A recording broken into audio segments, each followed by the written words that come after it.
If you've ever found yourself triple checking emails you used to fire off in seconds, saying yes to projects you don't often have the capacity for, but you just want to prove that you still got it, or you're quietly finding yourself, often late at night, whether or not you've lost your edge or your mojo and it's keeping you up, then this episode is for you, because what you're experiencing is something that is really common.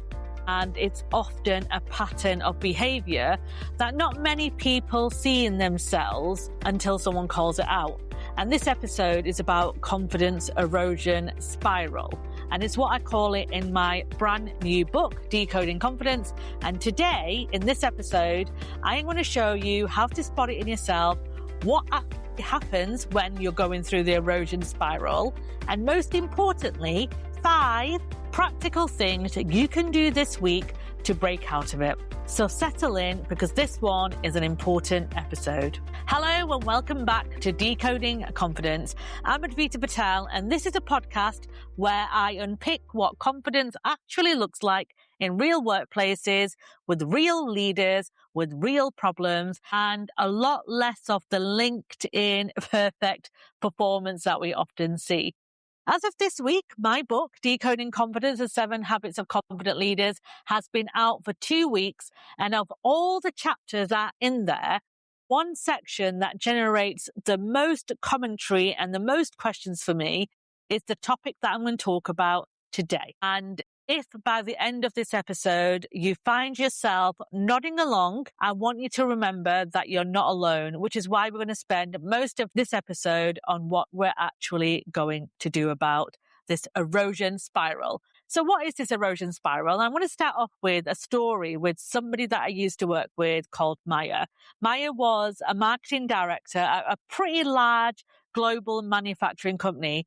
She was a high flyer, a great decision maker. She cut through noise really quickly. A few months into our coaching relationship, she calls me on Zoom, and I could tell instantly that her face was stressed and she was holding back tears, in fact. And the first thing she said to me was that she was exhausted and she felt like she was running on fumes. This is something that I've heard time and time again from so many people that I work with about this exhaustion that they're often facing. She said to me that she used to be really decisive and now she feels herself second guessing everything. The thing with Maya is that where she was in that global marketing director role was a new role, and she'd worked really hard to get there. And in order to prove herself, she was putting in extra additional effort, as you do when you start a new role. But instead of bouncing off the achievement, Maya was kind of finding herself in a bit of a stress spiral. And this is when stress can become chronic. So here's the thing that changed everything for Maya, and this is what we did together to help her understand what was going on with her. What she was describing was definitely a stress erosion issue, which was knocking her confidence. So it's partly because of our brain. Because when stress becomes chronic, and I don't mean that kind of stress, the good kind of pressure that helps you hit that deadline, but the relentless week after week, never kind of switching off, where your body flips into survival mode. This is where our cortisol levels often flood in, our adrenaline floods in. Our system is now prepping us to kind of run away from that saber-toothed tiger that our ancestors had to deal with decades and generations ago. Our problem is things like a leadership meeting at 8 o'clock, school drop off at 8 o'clock. We've got a difficult team member. We've got a difficult email. There's a board paper we need to deliver by Friday. Our brain can't tell the difference between those stress signals of the saber-toothed tiger and the stress signals of the modern workplace. There's a part of our brain called the prefrontal cortex, the bit that we often use to think strategically and regulate our emotions to help us see the kind of bigger picture. When we're under chronic stress, it gets quieter and it gets less active, and over time it can actually get smaller. And at the same time, we've got a thing called the amygdala. You may have heard of that. The amygdala is our alarm, and under chronic stress, it gets more sensitive, and that sometimes grows. So you end up with a quieter strategic brain, but a louder threat brain under chronic stress. And when this happens, our brain literally rewires itself, and the part that helps us think strategically, like I said, gets quiet, and the part that helps us manage threats gets louder. So when you get a quite snippy little email from a colleague, you feel like a saber-toothed tiger is chasing you. And this isn't in your head. This is biology. And when stress drains your energy, that lower energy erodes your confidence. So you end up pushing harder, which causes more stress, which when you have more stress, it drains your energy. And then as you can see, it's a spiral with 4 very specific stages I uncovered during my research. Stage 1 in this is where your performance dips. And this is where it kind of all starts. And it's quite subtle. You don't really notice it until things are pointed out. So decisions that used to take you minutes are now taking you hours. You're kind of over preparing for meetings that you never used to over prepare for. You start to second guess details that you probably would have trusted yourself on months ago. Conversations that you used to kind of get through and articulate yourself well in just makes you freeze and you don't know what you are saying and how to say it well. When you start noticing at stage 1, it's not often about you at this point. It's about the work. You're kind of still telling yourself that you're tired, that the project is more complex than usual. There's just a lot going on. But this is a moment where you need to intervene because it's a moment that we often miss. Stage 2 is when things starts to shift because your performance isn't at the usual level that you're used to and you can feel it. And the story that you're starting to tell yourself changes from stage 1. So it's no longer this work is complex. It becomes things like, I'm not capable of doing this. I'm not good enough. You catch yourself wondering if you still got it, if anyone has noticed, which just makes you panic even more. You start saying that you're not as good as you were, or maybe you're never as good as what you thought you were. That inner critic that you work so hard at kind of brushing off or making quiet gets louder. And now it's got more material against you because every time you have a little wobble and every decision that you failed in or you did wrong becomes evidence to demonstrate to your inner critic that you might not be good enough.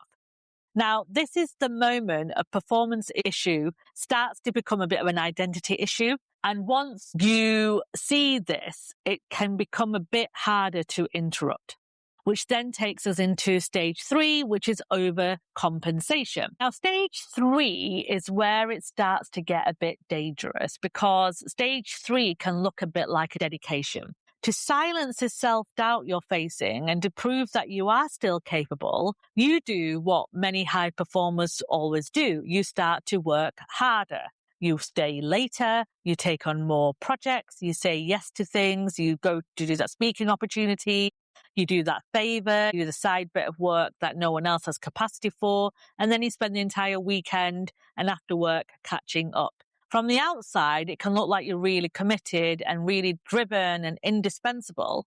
But from the inside, you are probably drowning. Stage 3 is where most high performers spend their time. And it actually, like I said, looks like dedication, but you're probably suffering quite a lot and feel like you're drowning. If you'd asked Maya's boss at the time how she was doing, her boss definitely would have said that she is performing brilliantly. And the more you kind of see that on somebody, but not really thinking about, hang on, how they're fitting all this in. I must admit, I think some senior leaders just ignore it. But Maya was getting to the end of the road where it was going to crash and burn and send her into stage 4, which is where the spiral deepens. And eventually the cycle starts to feed itself. You get more stress. More stress leads to worse performance. Worse performance then leads to more self-doubt. More self-doubt leads to more overcompensation, which leads to more stress. I mean, it's exhausting just thinking about it. You stop being able to remember what kind of normal work felt like, and the exhaustion becomes the baseline for you. The Sunday afternoon scaries and the dread is more common than it ever has been. And this is a stage where most people burn out and get signed off from work, or they start to quietly look for another job thinking that it's the company, when actually what probably is happening in most cases, not all, but most cases, they're just taking that spiral with them elsewhere. This isn't often a personal failing. It's a feedback loop failings. Feedback loops have to be interrupted from the outside, not pushed through. You can't just push through it. So I really want you to think about what stage you think you may be in right now. And I want you to really spend a bit of time reflecting, because we don't do that enough. we need to pause and think about what's going on, because I don't want anyone listening to this thinking that it's not fixable. Now, I also want to say that a few clever tactics can't fix what I've just shared. And I want to mention why this is the case. For women, hormone changes can play a significant part in this cycle, and we don't talk about it nearly enough. By the time many women reach senior positions, they're navigating a lot of physiological changes at the same time. Things like perimenopause and menopause and hormonal shifts after having children. Cycles that don't look or feel the same way that they probably did when we were in our early 20s. And when you're working at pace and when you're leading teams and you're juggling everything else around you, these changes can be incredibly hard to identify from in the inside. And no one's really talking about it, right? So things just feel a bit harder, foggier, slower. Everything takes a bit more of an effort. And because these stages I've just described look almost identical from the things you're experiencing, it's easy to assume that it's all stress-based, when actually some of what you're experiencing is biological. If that is something that you'll relate with, then please go and see a medical professional. Advocate for yourself and make sure you push for the proper conversations, the proper testing, and the proper support, because this isn't always something we can fix with a few tactics, breathing techniques, and manifestation. You just can't, right? You can't fix it. And to be really clear with you, I'm not a medic, I'm not a healthcare professional, and I can't advise you, and it's impossible for me to advise you on what you should do. What I can help you do, of course, is supplement my advice with whatever medical support and practical strategies that will help you stopping spiraling further while you get the help that you actually need. The second area I want to talk about is the environmental piece. For some, the reason you may feel that you're in this spiral isn't really about you at all. It's about the environment that you are in. And when you have an unsupportive line manager who doesn't see what you are going through, the toxic leader who creates the conditions for that stage 3 symptoms that I shared with you before without ever noticing what you're experiencing, or the colleagues who just keep piling on the pressure without thinking about the consequences on your well-being and mental health, that is something that you can't always control. The culture that rewards overwork and quietly punishes anyone who draws the line is very toxic. And because you are a high performer and you're trying to prove yourself in that environment, you're not putting adequate boundaries in place, which then ends up causing you more stress, which then makes the spiral worse. If that is you, there is no amount of breathing exercise that I can share with you that's going to fix it. Some of this is environmental. And the honest answer I can share with you right now is that you're going to have to start to look whether the system you are in is actually workable for your values, not whether or not you're working hard enough. Right. With both of those acknowledged, I want to get to some practical tips that can supplement some of the challenges you might be going through. These are 5 things I work on with some of my coaching clients and leaders in organizations that will help interrupt that spiral. And you don't need to do all 5, by the way. Just pick one that you relate with the most and start there. Tip 1 is name your tells and signals. Your body will always tell you before your brain admits anything is wrong. Always. The question is whether you're listening to your body or not. Stress signals are often physical. A tight jaw in meetings, headaches that aren't quite migraines but aren't nothing, sleep that is broken sometimes, that restlessness that you feel, that anxiety, snapping at people around you, that very specific feeling of being wired but tired and too exhausted to function, too switched on to actually rest, and you end up kind of retreating from social interactions. For Maya, her tell was losing interest in the kind of strategic thinking part of the job that she used to love. And the moment she noticed she was reacting to whatever came up instead of planning ahead, she knew that she was spiraling at that point, and which is why we had that call together. Your body 100% knows what you're going through before your brain will admit that you're going through it. So right now, or as soon as you can, I want you to write down 3 signals or 3 tells that tells you when you are spiraling. And I want you to stick them somewhere. You'll see them frequently, because the next time 2 of those 3 show up in the same day or the same week, treat that as a warning signal and take action immediately by putting contingencies in place. Tip 2, block 10 minutes of nothingness. This week, not next week, by the way, block 10 minutes in your calendar right now for just doing absolutely nothing. Not for catching up, not for emails, just for your brain to rest. This could be walking around the block. It could be staring out the window. It could be doing a few stretches. It could be making a cup of tea and drinking it before it goes cold. That is something that can really help. And research is solid on this, by the way.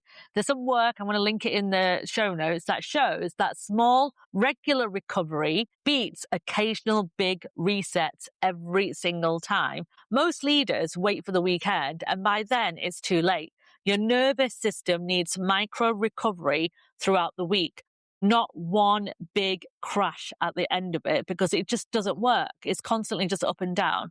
The trick is to treat the 10 minutes in your diary as probably one of the most important meetings you're going to have for yourself on that day. Don't cancel on yourself. Never do that. Always advocate for yourself. Tip 3 is to build the language over willpower. Most people will try to white knuckle their way through boundaries, and it doesn't work because your stressed brain doesn't often have the bandwidth it needs to construct a thoughtful response in the moment that you're in, which is exactly why you probably end up saying yes when you meant to say no. So 3 or 4 stock phrases when you're calm and relaxed and write them down. So sentences that can pull you out when you are under pressure. So I'm going to share some of mine that you can steal. So one of the ones I use quite frequently is, let me come back to you tomorrow on that. This one buys you 24 hours without any commitment. Then I also like to say, I'm at capacity, so this would need to replace something else. What would you like me to drop? This one flips a responsibility back onto whoever's asking, especially if it's a line manager. And then the third one is a big favorite of mine is, I won't be able to take that on this quarter, but here's what I can do instead. And that is a constructive no without saying a firm no and full stop. Though there's nothing wrong with just saying a no, by the way, but I know it can be a bit uncomfortable for a lot of people. Tip 4 is the team test. So next time you're about to push through something, so staying late, skipping lunch, working the weekend, taking a call on holiday, I want you to ask yourself one question. Would you expect this of somebody else in your team or somebody who reports into you? Would you want them to do what you are doing? If the answer is no, then that's your answer. Because as a leader and as a line manager, even as a peer that people look up to, the standard you tolerate for yourself is the standard you accidentally set for everybody else who works with you or reports into you.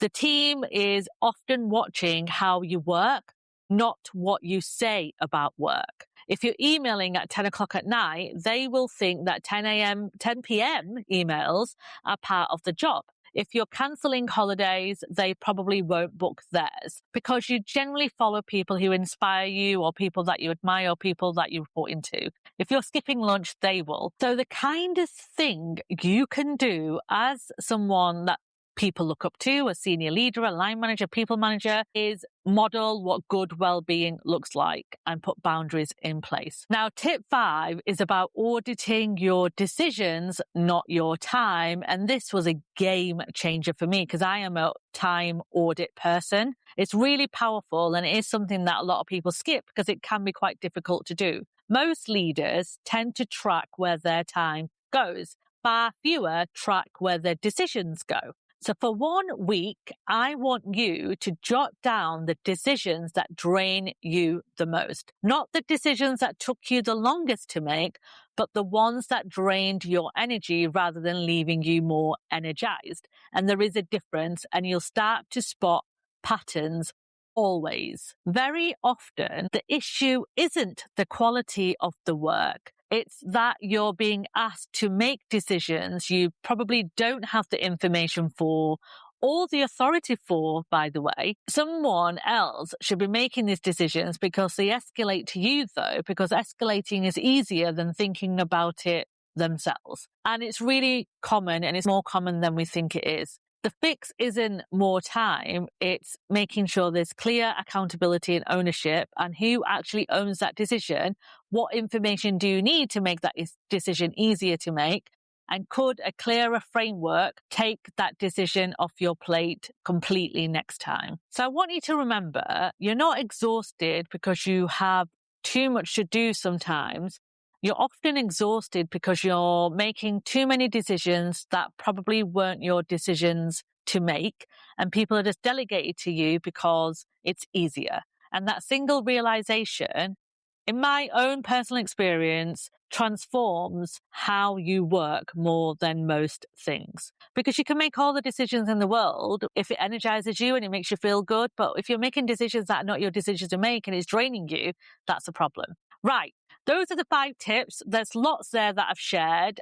This is why I want you to just pick one. Just pick one that you are going to commit to practicing that habit or that tip for at least a few weeks to see what happens. Which one of those tips made you kind of sit up the most, or the one that you related with the most, and commit to trying it. So if you're not sure where to start, then start with tip 1, right? Name your signals and your symptoms, because if you can't see the spiral coming, none of the other tips and advice that I've shared will be able to help you. So I want you to remember, before I close this episode down, you haven't lost your edge. You have probably just been burying it under lots of stress. And getting your energy back means getting yourself back. And you can't do anything without managing your energy. If this episode resonated, I have a framework in my book called the Fuel Methodology. Check that out. I will do an episode in the future about fuel, and I'll go through it in a bit more detail. But if you have my book, it's in the energy chapter of Decoding Confidence. I'll share my book in the show notes. And if you've already got my book and it's helped you, and this episode has helped you, the single most useful thing you can do for me is leave me a review. I know it can sound a bit like a broken record, but a review can absolutely transform where this podcast episode is heard, and also who can purchase the book as well. Right, that's it from me. I want you to take care of yourselves. I want you to notice the signals that you're going through, and I'll pick one tip that you're going to do for yourself this week. Never stop advocating for yourself and your teams as well. I'll see you next time. Take care.